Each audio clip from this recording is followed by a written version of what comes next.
The school system is actually teaching people to be poor. The school system will never teach you about money. The school system was designed to teach you to be an employee or a doctor or a lawyer, a specialist, but never about money. My father was the head of education, PhD, all that stuff. I go home and ask him, I said, why don't we learn about money in school? And he looked at me and says, because the government doesn't let us teach that subject. The government tells us what we can teach and what we can't teach. And I thought that was strange. And I said, but aren't we going to school to learn about money? He says, no, your job is to get a job. Poverty is passed on. It's taught in your families. And middle class is taught in families. And so the people right now who are sitting at home, who are struggling financially or worried about money or unhappy, they may be making a lot of money, but unhappy with what they're doing, it was probably taught to you. You know, your superego was taught, get a job, work hard, or you'll never be rich, or the rich are evil, or whatever. And until you change your mindset, Correct. Money won't help you, right? Correct. And we see that with people that win the lottery, people that make more money, they still have the same problem. Right. Because they have that poor man's soul. Right. If you're poor, you'll always be poor. That's really hard for people to understand. Yeah, the money will disappear that fast. Just like most pro athletes, they make millions of dollars, and 65% are bankrupt 5 years later. It's because they come from poor families. Now you tell them that, they get very angry at you. It's not, it's the rich fault. It's you guys ripped me off, and government ripped me off. But unfortunately, what Mr. Lipton was saying, it's passed down genetically. The moment I pay you, you think like an employee. That's the trap. Entrepreneurs work for free. The moment you accept the paycheck, your brain goes dead. As long as you're hungry, you'll think. You see people say, well, why don't you give the poor money? So the only problem with that is it just creates more poor people. Give a man a fish, he fishes for the day, or eats for the day. Yeah, you give a man a fish, you get a lot of people who want more fish, But you teach them to fish. But you are the Robin Hood of knowledge, because I see you giving this knowledge out, and do the rich people cringe and say, don't tell them that, Robin? Yes. Don't tell people what you know. Right. Keep them poor. Poor will always be amongst us, because it starts up here. It's in their words, and the words become flesh. When they say, I can't afford it, or I can't do that, they go down. They become what they say. And I meet so many people, I can't afford it. You think I'm made of money?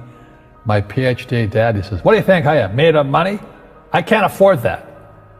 And my rich dad would say, that's why he's poor. Poor people say, I can't afford it, I can't do that, I don't have time. Because it's an escape.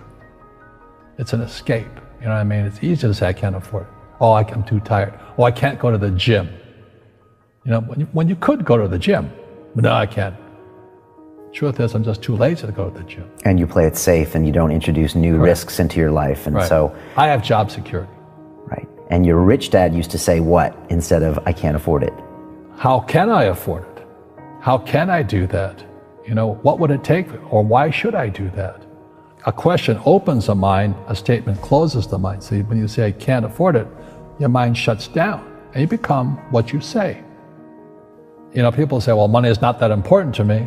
Then if money is not that important to you, money is not important to you. You know what I mean? I don't care about money. The money doesn't care about you. The word does become flesh. Or I'll never be rich. Or the favorite one is the rich are greedy. It's the poor that are greedy. If you think about it, because to be rich, you have to give something. I have to produce books and games, and I purchase real estate, I provide housing, provide jobs and all that. That's why I'm rich. But greedy people produce nothing. Oh no, it's the rich that are greedy. And I'm going, hey, sports fans, you point a finger forward, 3 are pointing backwards. And so as we know, there's a big attitude problem against the rich today. We all have fear. To be truthful, we all have fear. It's just how you deal with it. Einstein said, imagination is more important than knowledge, but knowledge empowers imagination. And what most people lack is real business knowledge, like accounting, like debt, like taxes. You got to know that stuff. but they don't teach it in school to anybody. You know, people who are afraid of making mistakes like they teach in school, they don't ever grow. Because spirituality is there's good and there's bad, there's right and there's wrong, there's up and there's down. Most people only want to be right, they only want to be positive. Well, you can't have that, that's not reality. Every time I failed, it was like, good, it's okay, what have I learned? And the average person, the reason they're poor is they haven't failed. You know, they play it so safe, they haven't made any mistakes like they taught in school, that means they don't learn anything. That's why the school system's actually fundamentally corrupt. It's anti-education. And I think what most people do is they let their parents or their friends talk them out of life. So afraid of failing. But failing is how we succeed. Our schools punish you for making mistakes. And that's why we have so many people who are so afraid of admitting they make mistakes or afraid of failing.